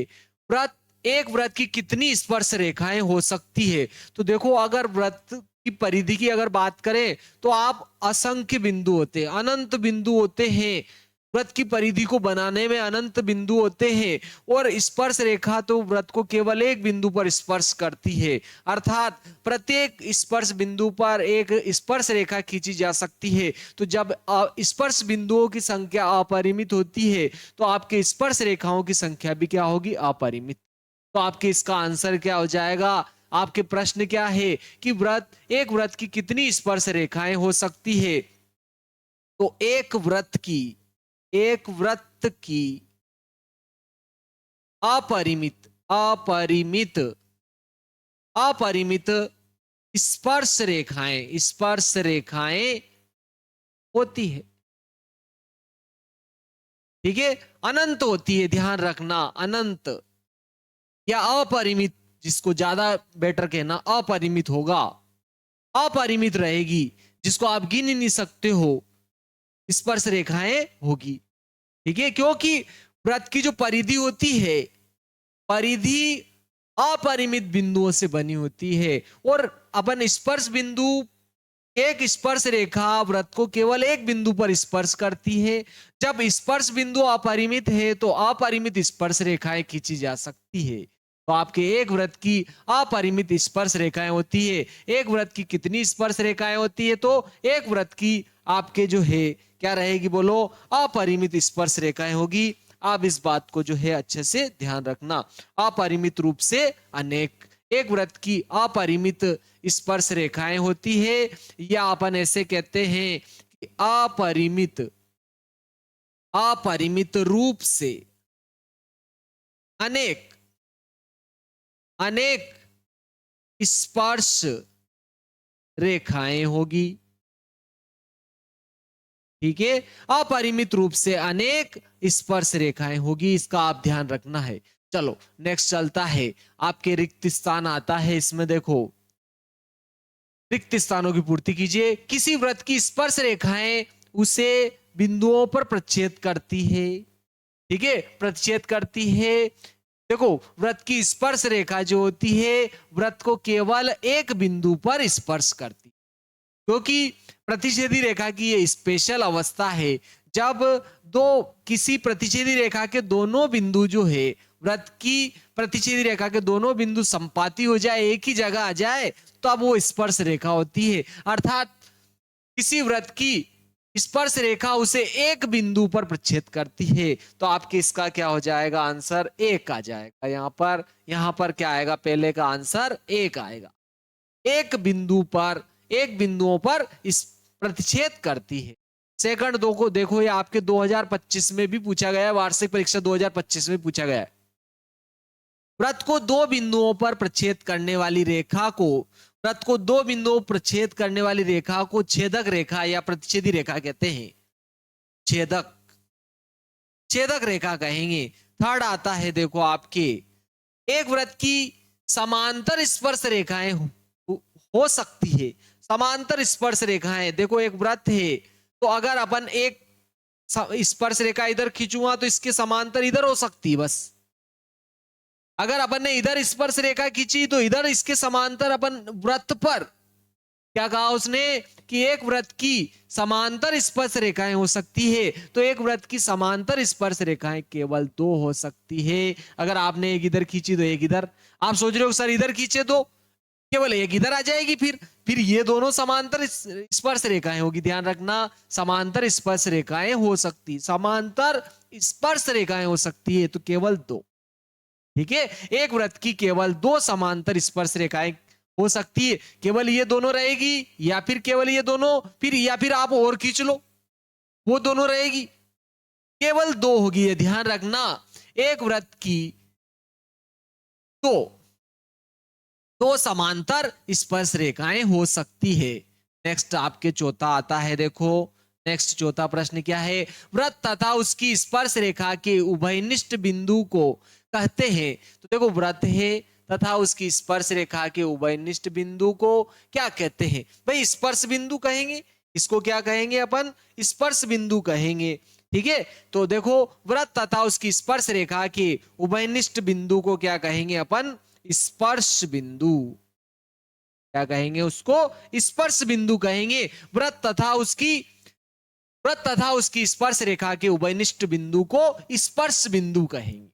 वृत्त तथा उसकी स्पर्श रेखा के, वृत्त तथा उसकी स्पर्श रेखा के उभयनिष्ठ बिंदु को क्या कहेंगे अपन, स्पर्श बिंदु, स्पर्श बिंदु कहेंगे। यह आपको ध्यान रखना है। नेक्स्ट प्रश्न आ जाता है, देखो आपके तीसरा सही विकल्प है, ये आपके बहुत ही सिंपल सा सही विकल्प है। क्या कह रहा है, 5 सेंटीमीटर त्रिज्या वाले एक वृत्त के बिंदु P पर स्पर्श रेखा PQ केंद्र से जाने वाली रेखा से बिंदु Q पर इस प्रकार मिलती है कि OQ बराबर 12 सेंटीमीटर है, PQ की लंबाई ज्ञात कीजिए। बहुत ही सिंपल सा प्रश्न है, देखते हैं अपन इसको। देखो वो क्या कह रहा है, एक वृत्त है साहब, ये वृत्त बना लिया अपन ने, ये वृत्त है, ये वृत्त है। क्या कह रहा है, 5 सेंटीमीटर त्रिज्या वाले एक वृत्त के बिंदु P पर स्पर्श रेखा, वृत्त के बिंदु P पर, ये वृत्त का कोई बिंदु P है मान लिया अपन ने, यहाँ वृत्त का कोई बिंदु P माना, ये बिंदु P मान लिया अपन ने वृत्त का। इस बिंदु P पर स्पर्श रेखा खींची साहब, इस बिंदु P पर अपन ने क्या किया, एक स्पर्श रेखा खींची, ये स्पर्श रेखा खींची बिंदु P पर। ठीक है, P पर स्पर्श रेखा PQ, PQ है साहब, ये P ये Q नाम दे दिया, स्पर्श रेखा PQ है। PQ केंद्र O से जाने वाली एक रेखा से, ठीक है, केंद्र O से एक जाने वाली एक रेखा से Q पर मिलती है। ठीक है, इसके केंद्र से एक और रेखा जा रही है, केंद्र से जाने वाली रेखा से कहां मिलती है बोलो, Q पर मिलती है। ये केंद्र से जाने वाली रेखा हो गई, इसको कहां से मिल रही, Q पर। ठीक है, क्या है प्रश्न, क्या है, एक वृत्त के बिंदु P पर स्पर्श रेखा PQ वृत्त के केंद्र से जाने वाली रेखा से Q पर मिलती है, Q पर मिलती है, और Q पर इस प्रकार से मिलती है कि OQ बराबर 12, यानी कि O से Q की जो दूरी है वो 12 सेंटीमीटर है। और वृत्त की त्रिज्या देखो, ये स्पर्श बिंदु को वृत्त के केंद्र से मिलाएंगे, ये क्या हो जाएगी, आपके वृत्त की त्रिज्या हो जाएगी। और वृत्त की त्रिज्या दे रहा है वो 5 सेंटीमीटर दी है, इसने स्टार्टिंग में दे दी थी। वृत्त की त्रिज्या का मान कितना है, 5 सेंटीमीटर। तो ये वृत्त की क्या हो जाएगी, त्रिज्या। तो वो क्या कह रहा है, PQ का मान पूछा उसने, इस PQ का मान क्या होगा, देखो स्पर्श रेखा स्पर्श बिंदु से गुजरने वाली त्रिज्या पर लंब होती है, तो ये आपके OP जो रहेगा PQ पर लंब होगा, तो ये आपके समकोण त्रिभुज हो जाएगा। तो आप समकोण त्रिभुज में तो पाइथागोरस प्रमेय लगा सकते हो, समकोण त्रिभुज इसमें OPQ में, ठीक है, OPQ में पाइथागोरस प्रमेय से, पाइथागोरस प्रमेय से, तो इसमें पाइथागोरस प्रमेय लगाएंगे तो 90 के सामने का कर्ण का जो वर्ग होगा वो शेष दो भुजाओं के वर्गों के योग के बराबर होगा। कर्ण तो क्या हो गया आपके OQ, 90 के सामने की भुजा कभी नहीं बदलती, वो हमेशा कर्ण होती है, तो कर्ण का वर्ग OQ हो गया। शेष दो भुजाओं के वर्गों का योग, एक तो त्रिज्या है और एक ही है PQ, PQ का वर्ग धन OP का वर्ग, आपके क्या हो जाएगा, PQ का वर्ग धन OP का वर्ग हो जाएगा। किसी समकोण त्रिभुज में पाइथागोरस प्रमेय क्या होता है, कर्ण का वर्ग शेष दो भुजाओं के वर्गों के योग के बराबर होता है, कर्ण का वर्ग शेष दो भुजाओं के वर्गों के योग के बराबर होता है। और देखो OP तो त्रिज्या है 5, OP का मान 5, 5 का वर्ग हो जाएगा। OQ का मान देखो, ये केंद्र से जाने वाली रेखा है जो स्पर्श रेखा से Q पर मिल रही थी, और इसका मान इसने 12 सेंटीमीटर दिया था, तो ये 12 का वर्ग हो गया। और PQ का मान तो इसने पूछा, इसका वर्ग ऐसे लिख दिया, देखो 12 का वर्ग 144 हो गया, ये प्लस का 5 का वर्ग इधर आएगा, माइनस का 5 का वर्ग, और -5 का वर्ग तो 25 हो जाएगा। इधर क्या बचेगा, PQ का वर्ग, इधर PQ का देखो अपन वर्ग घटाएंगे, इधर वर्गमूल लगा देंगे, तो 144 में से 25 घटाएंगे, इधर इसीलिए 14 में से 5 गया 9 बचा, इधर कितने बचे 13, 13 में से अगर 2 घटाएंगे तो 11, यानी कि 119 वर्गमूल 119 सेंटीमीटर आएगा, जो कि आपके D वाला सही विकल्प रहेगा, आपके D वाला सही विकल्प हो जाएगा। नेक्स्ट देखते हैं क्या कह रहा है कि एक वृत्त खींचिए, साहब एक वृत्त खींचिए, चलो एक वृत्त खींचते हैं अपन। क्या कहा उसने, एक वृत्त खींचिए, ये वृत्त खींचा साहब, अपन ने ये वृत्त खींच दिया, यहां पर ये वृत्त खींचा, वृत्त खींचिए, और एक दी गई रेखा के समांतर दो ऐसी रेखाएं खींचिए, एक दी गई रेखा के समांतर ऐसी दो रेखाएं खींचना है साहब। चलो दी गई रेखाएं ले लेते पहले, ये अपन ने एक रेखा दी गई रेखा ले ली, ये दी गई रेखा ले ली साहब, ये दी गई रेखा ले ली, ठीक है। एक वृत्त खींचिए और एक दी गई रेखा के समांतर दो ऐसी रेखा खींचिए, इसके समांतर ऐसी दो रेखाएं खींचनी है, उनमें से एक स्पर्श रेखा हो तथा दूसरी छेदक रेखा हो।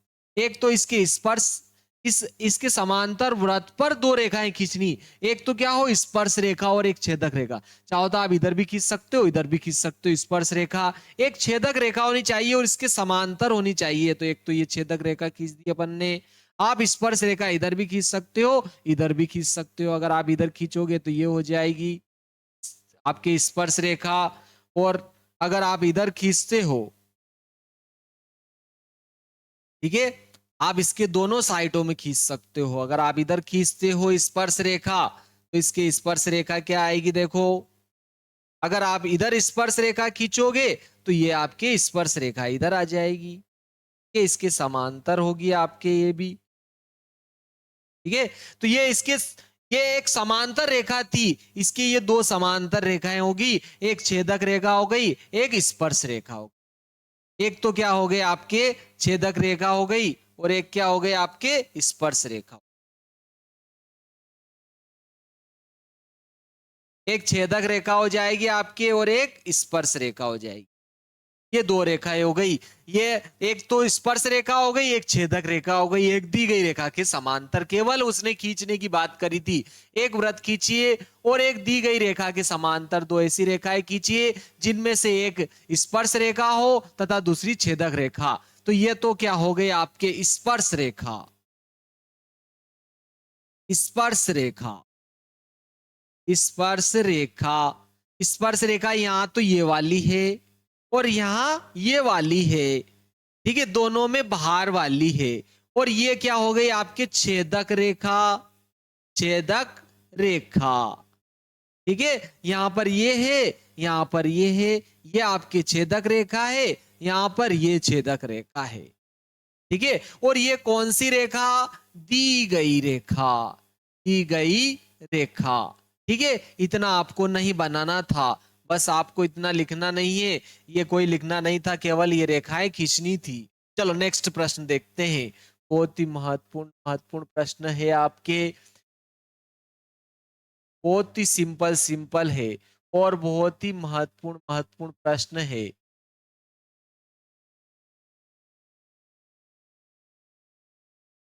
देखो, अगर वृत्त के बाहर कोई बिंदु, एक बार ये प्रश्न पूछा गया था कि वृत्त के बाहर स्थित किसी बिंदु से वृत्त पर कितनी स्पर्श रेखाएं खींची जा सकती है। अगर ये वृत्त है आपके और इस वृत्त के बाहर अगर कोई बिंदु है, मान लो ये बाहर कोई बिंदु है, इस बिंदु से वृत्त पर कितनी स्पर्श रेखाएं खींच सकते हैं। ये वृत्त के बाहर स्थित बिंदु से वृत्त पर कितनी स्पर्श रेखाएं खींची जा सकती है, बहुत ही महत्वपूर्ण प्रश्न है। तो देखो, ये वृत्त का बाहर स्थित बिंदु है, तो इस पर तो एक इधर खींच सकता हूं स्पर्श रेखा और केवल एक इधर खींच सकता हूं। तो अगर वृत्त के बाहर स्थित कोई बिंदु है तो उससे वृत्त पर एक बिंदु से केवल दो स्पर्श रेखाएं खींची जा सकती है। तो आपके क्या हो जाएगा, वृत्त के बाहर स्थित किसी बिंदु से वृत्त के बाहर, बाहर स्थित, बाहर स्थित किसी बिंदु से, किसी बिंदु से, बिंदु से वृत्त पर केवल दो स्पर्श रेखाएं खींची जा सकती है, दो स्पर्श, स्पर्श रेखाएं, रेखाएं खींची जा सकती है, खींची जा सकती है। यह आपको ध्यान रखना है, बहुत ही महत्वपूर्ण है कि वृत्त पर अगर कोई बाह्य बिंदु है तो उस पर कितनी स्पर्श रेखाएं खींची जा सकती, दो, ठीक है। दोनों की लंबाई यहां बराबर होती है, अपन सिद्ध करेंगे, बहुत ही महत्वपूर्ण है। देखो 2025 और 23 में पूछा गया है कि बाह्य बिंदु से वृत्त पर खींची गई स्पर्श रेखाओं की लंबाइयां बराबर होती है, बहुत ही महत्वपूर्ण है। 2023 में पूछा गया और 25 में पूछा गया है, ठीक है। आप देख लेना चाहो तो, पेपर मैंने अपलोड कर रखे हैं वीडियो हल सहित। चलो देखो, इसको अपन सिद्ध करते हैं कि वृत्त, बाह्य बिंदु से वृत्त पर खींची गई स्पर्श रेखाओं की लंबाइयां बराबर होती है। 10.2 प्रमेय, बाह्य बिंदु से वृत्त पर खींची गई स्पर्श रेखाओं की लंबाइयां बराबर होती है, ये अपन जो है सिद्ध करते हैं। 10 पॉइंट आपके दो प्रमेय हैं, प्रमेय 10.2, 10.2 ये आपके 2023 वार्षिक परीक्षा में और 2025 की वार्षिक परीक्षा में भी पूछा गया है, ठीक है। क्या है आपके, बाह्य बिंदु से वृत्त पर खींची गई, बाह्य बिंदु से, बाह्य बिंदु से वृत्त पर खींची गई, खींची गई स्पर्श रेखाएं, स्पर्श रेखाएं बराबर होती है, बराबर होती है, ठीक है ना। बाह्य बिंदु से वृत्त पर खींची गई स्पर्श रेखाओं की लंबाइयां बराबर होती है, या बाह्य बिंदु से वृत्त पर खींची गई स्पर्श रेखाएं बराबर होती है, बाह्य बिंदु से वृत्त पर खींची गई स्पर्श रेखाएं बराबर होती है, या स्पर्श रेखाओं की लंबाइयां बराबर होती है। स्पर्श रेखाओं की लंबाइयां बराबर होती है, यह भी लिख सकते हैं, स्पर्श रेखाओं की लंबाइयां बराबर होती है, इसकी जगह आप ये भी लिख सकते हो, ठीक है। बाह्य बिंदु से वृत्त पर खींची गई स्पर्श रेखाएं बराबर होती है। तो चलो अपन देखते हैं। अपन ने क्या मतलब अपने को दिया है, वृत्त दिया है इसने साहब, ये वृत्त दिया है और केंद्र भी दिया है, इसका ओ है, ये बाह्य बिंदु भी दिया है, इससे बाह्य बिंदु से वृत्त पर स्पर्श रेखाएं भी अपने को क्या कर रखी है, इसने दे रखी है। ये एक स्पर्श रेखा ये है और एक स्पर्श रेखा ये है। बाह्य बिंदु से वृत्त पर स्पर्श रेखा भी दे दी। ये बाह्य बिंदु है, मान लिया पी, इस पी से वृत्त पर दो स्पर्श रेखा, एक तो पी है और एक ये है पीबी, ये भी दे रखी है। तो दिया है, देखो अपने को इसने दिया है, दिया है बाह्य बिंदु पी से वृत्त पर स्पर्श रेखाएं, बाह्य बिंदु पी से वृत्त पर स्पर्श रेखाएं, स्पर्श रेखाएं पीए तथा पीबी है, पीए तथा पीबी है। इस बाह्य बिंदु से वृत्त पर स्पर्श रेखाएं पीए है और पीबी है। अपने को क्या सिद्ध करना है, देखो सिद्ध करना है, सिद्ध करना है, क्या सिद्ध करना है कि ये बाह्य बिंदु से जो दोनों स्पर्श रेखाएं खींची गई है, इन दोनों की लंबाइयां क्या होती है, आपके बराबर होती है। वृत्त के बाह्य बिंदु से वृत्त पर खींची गई स्पर्श रेखाएं बराबर होती है। तो पीए का मान, पीए का मान जो होता है वो पीबी के क्या होता है, बराबर होता है। वृत्त के बाह्य बिंदु से ये जो वृत्त पर खींची गई दोनों स्पर्श रेखाएं बराबर लंबाइयों की होती है, बराबर होती है। सिद्ध करना है। रचना, देखो आप रचना लिखो ना लिखो चलेगा, ठीक है, लेकिन इसमें तो अपन बनाएंगे ही सही। चलो बना देते हैं। रचना क्या है, ये जो वृत्त का केंद्र O है, इस वृत्त के केंद्र O को A से मिलाया, O को B से मिलाया और O को P से मिलाया, यानी कि OA OB तथा OP को मिलाया। क्या किया अपन ने, OA OB तथा तथा OP को मिलाया, OP को मिलाया, इनको मिलाया। अब चलो उत्पत्ति करते हैं इसकी, प्रूफ करते हैं इसको, उत्पत्ति, ठीक है, इसकी उत्पत्ति करते हैं साहब।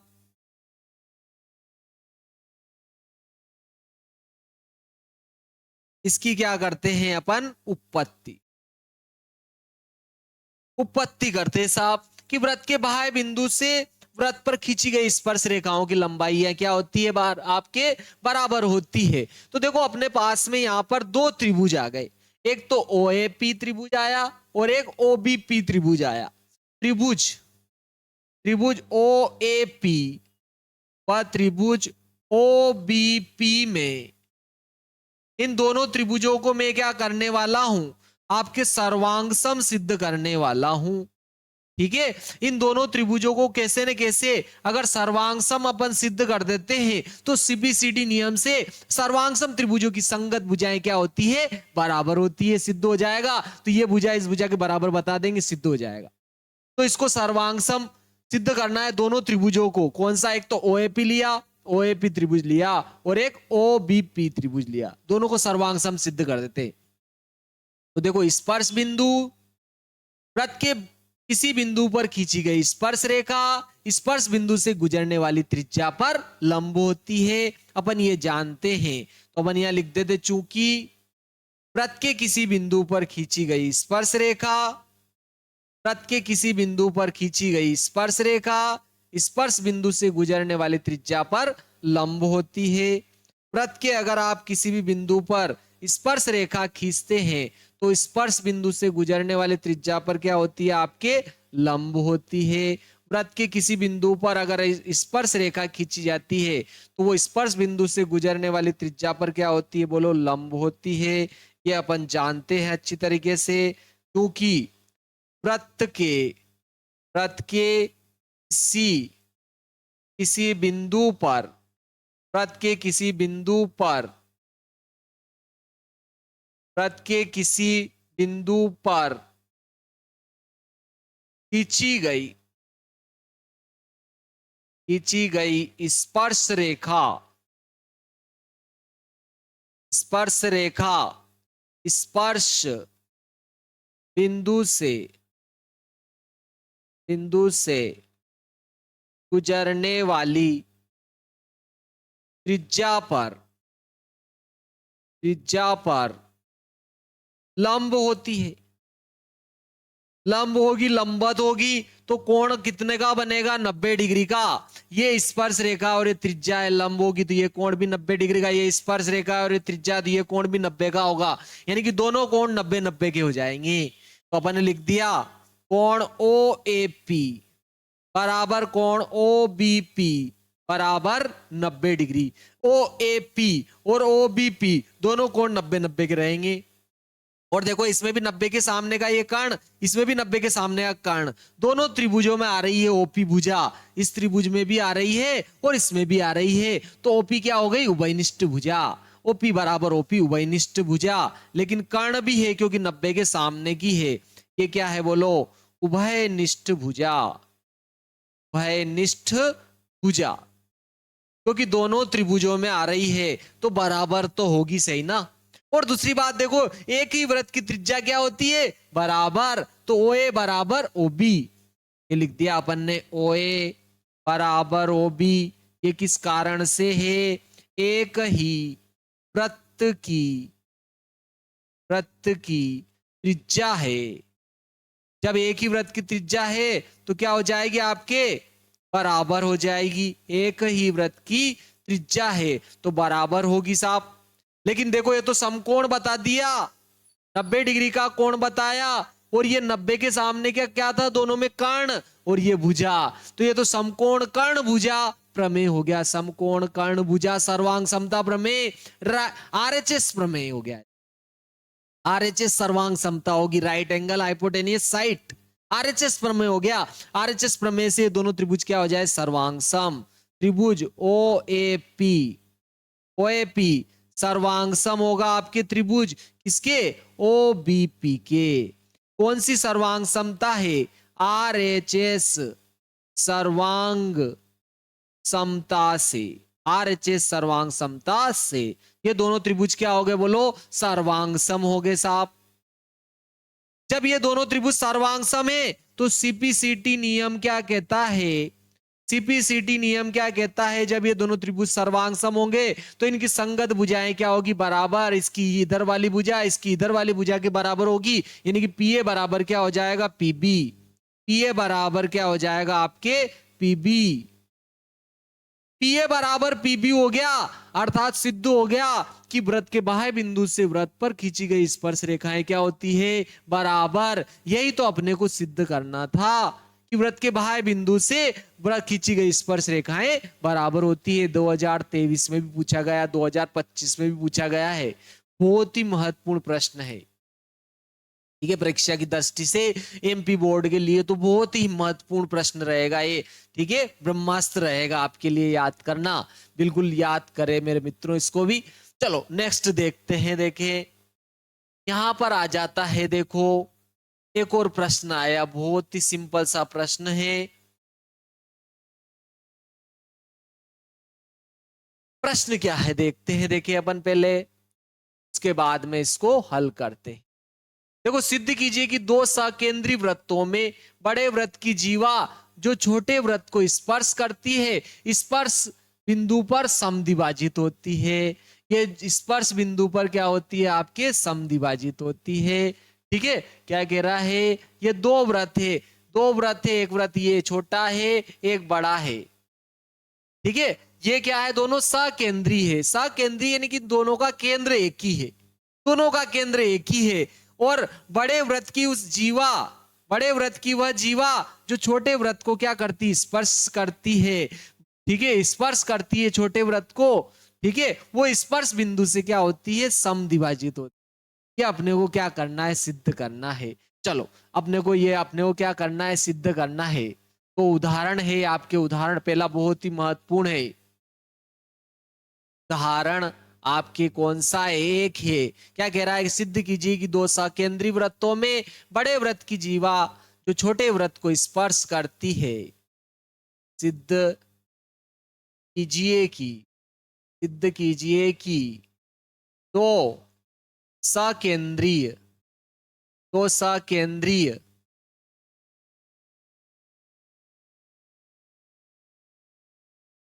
दो सकेंद्रीय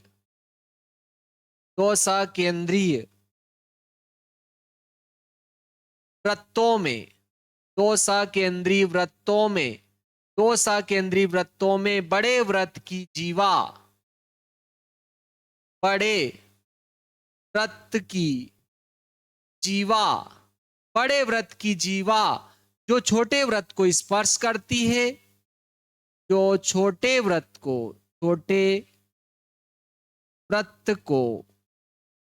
स्पर्श करती है, स्पर्श बिंदु से क्या होती है, समद्विभाजित होती है। स्पर्श बिंदु पर समद्विभाजित होती है, स्पर्श बिंदु पर समद्विभाजित होती है, समद्विभाजित होती है। ये अपने को क्या करना है, सिद्ध करना है। देखो यहां पर अपन जो है बहुत ही महत्वपूर्ण प्रमेय है, उदाहरण है आपके। देखो ये आपके दो सकेंद्रीय वृत्त ले लेते हैं अपन। देखो एक वृत्त तो ये है आपके, दो सकेंद्रीय वृत्त है, दोनों के केंद्र एक ही है, ये दोनों के केंद्र है, ठीक है। ये दोनों का क्या है, केंद्र है, उभयनिष्ठ केंद्र है। अपन ने मान लिया दोनों का क्या है, ये उभयनिष्ठ केंद्र है, सकेंद्रीय है, दोनों का केंद्र एक ही आपके। इसमें ये दो सकेंद्रीय वृत्त हो गया, एक तो छोटा वृत्त हो गया, ये छोटा वृत्त हो गया, और एक और ये बड़ा वृत्त हो गया, दो सकेंद्रीय वृत्त हो गए।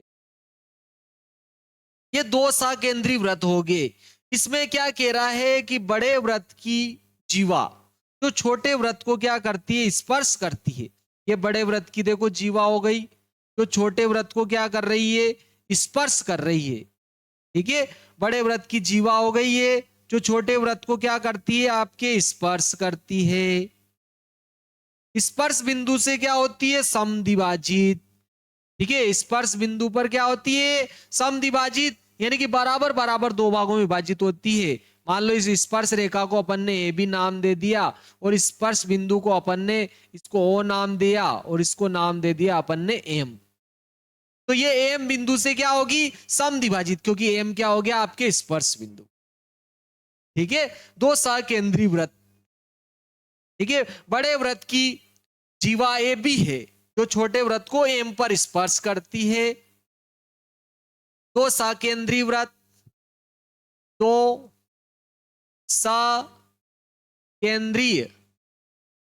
सकेंद्रीय वृत्तों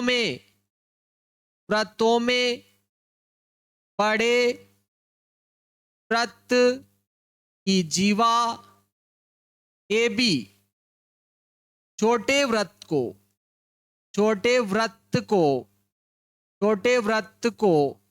एम पर स्पर्श करती है, एम पर स्पर्श करती है। एम पर क्या करती है, स्पर्श करती है। तो यह बिंदु एम से समद्विभाजित होती है। यह अपने को दिया था, ये क्या किया इसने, दिया है। वैसे तो क्या आपको दिया है, देखो सिद्ध क्या करना है, ये एम बिंदु से क्या कर होती है, समद्विभाजित, सिद्ध करना है। सिद्ध क्या करना है कि यह बिंदु एम से ए बी, एम से ए बी एम से समद्विभाजित होती है, समद्विभाजित होती है। ये अपने को क्या करना है, सिद्ध करना है कि यह जो है बिंदु एम से क्या, बिंदु एम से यह क्या होती है, आपके समद्विभाजित होती है। ये अपने को सिद्ध करना कि ए बी एम से समद्विभाजित होती है, बराबर दो भागों में बांटती है। तो स्पर्श बिंदु को ओ से मिलाया। ये अपन ने क्या किया, स्पर्श बिंदु को क्या किया, ओ से मिलाया, ठीक है। हल देखो अब आपके हल, स्पर्श बिंदु एम को ओ से मिलाया। तो देखो ओ एम तो त्रिज्या है, और ए बी स्पर्श रेखा है, और स्पर्श रेखा त्रिज्या पर क्या होती है, लंब, ठीक है। ओ एम त्रिज्या है,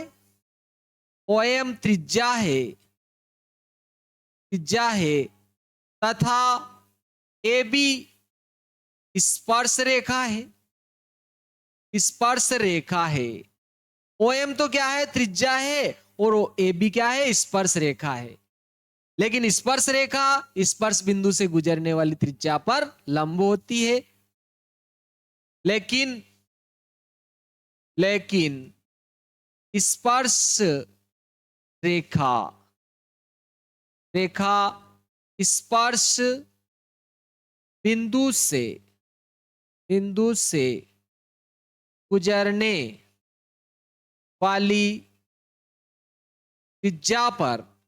गुजरने वाली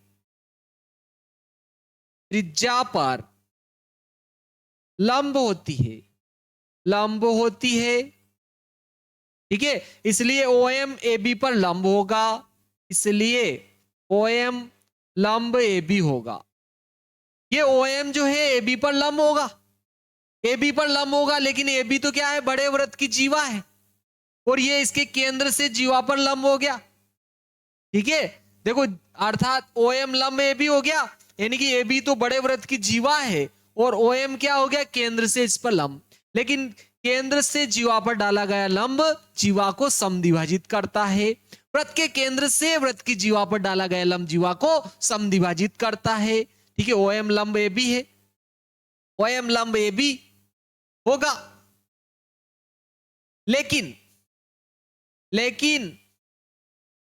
लेकिन वृत्त के केंद्र से जीवा पर डाला गया लंब जीवा को समद्विभाजित करता है। भाई समद्विभाजित करता है तो AM बराबर क्या हो जाए, MB। ठीक है, इसलिए क्या हो जाए, AM बराबर क्या होगा, MB।